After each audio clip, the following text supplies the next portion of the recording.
actually one of the founders of our club and is one of our more established speakers. Everyone please join us in welcoming Tracy.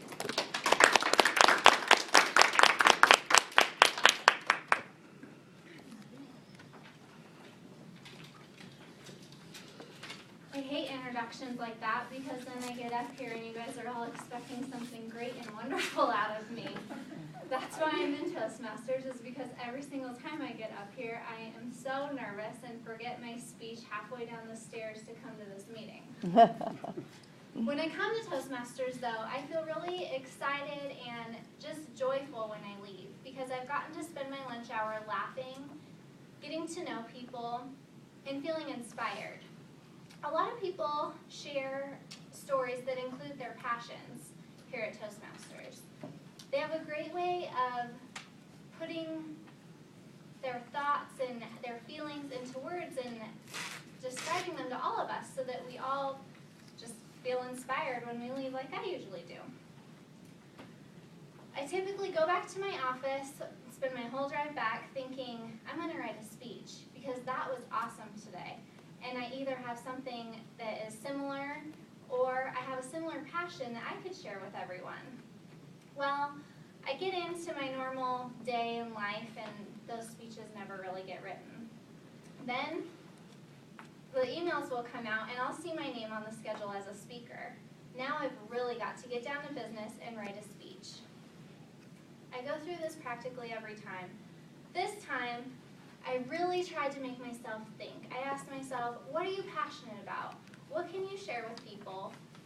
What have you learned, or what's in your everyday life? You have to have something to talk about. Well, fitness. I'm into fitness. I do something physical practically every day.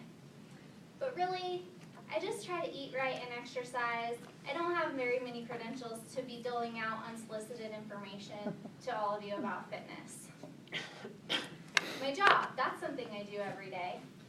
But as easy as that might come to me, it's a little bit cumbersome to explain. The last time I gave a speech about my job, I left the audience one of two things, confused or bored. What about running? Well, I have been running almost every day. But here's the secret. I do not like running.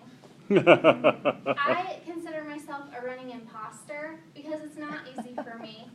Every mile is miserable, and I complain to myself the whole time. I'm really just trying to get through to January for my half marathon. These questions weren't helping me whatsoever come up with a speech. So I thought, okay, well, how about something about yourself? What's something about yourself? And this came a little bit easier than expected. It wasn't one of those aha moments. It's more something that's about me, that I don't notice is weird, but I can tell that it's out of the ordinary by the way my friends and family treat me. I am a planner. Now that's not really something odd because everyone has to plan. You have to plan your day, how to get to work, what you're going to wear. You probably had to plan to come to this meeting.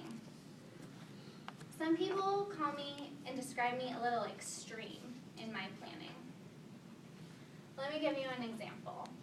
If you go out of town with a group of friends to go wine tasting, well, let me just tell you what happens when my friends go wine tasting. I get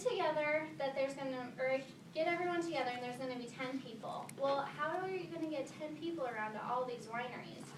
And to make sure that you get good and, well, that you get enough wine tasting. So my plan was a limo that can fit 10 people. Once I had proposed a price and it was approved by everyone, I researched limo companies and got one reserved. Now, you can't just show up to wineries with 10 people and expect to have a good tasting or to even expect to get in. So I had to plan the route.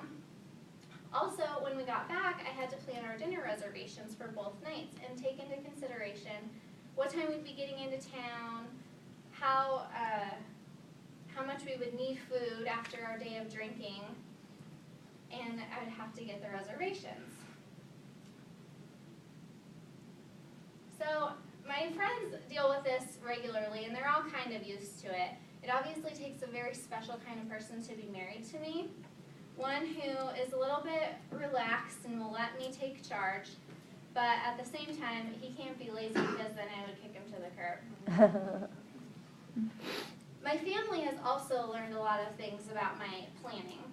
They can't expect that to call me 2 days before and let me know that we're all doing dinner. Not that I can't be spontaneous, but I probably have something else planned, and I'm never going to make it to dinner if you give me 2 days' notice. Another example of how my friends are used to this is in large settings when we go out to eat with all of us.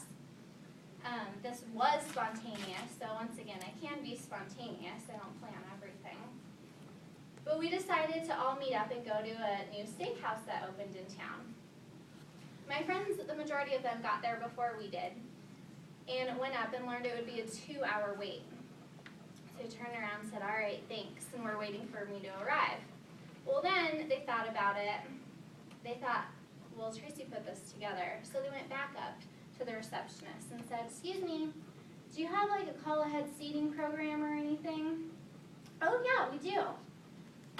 Okay, is there someone on there, Tracy, is there someone with that name on there? Oh, yep, for 9 people? Okay, well, it will be 10 to 15 minutes.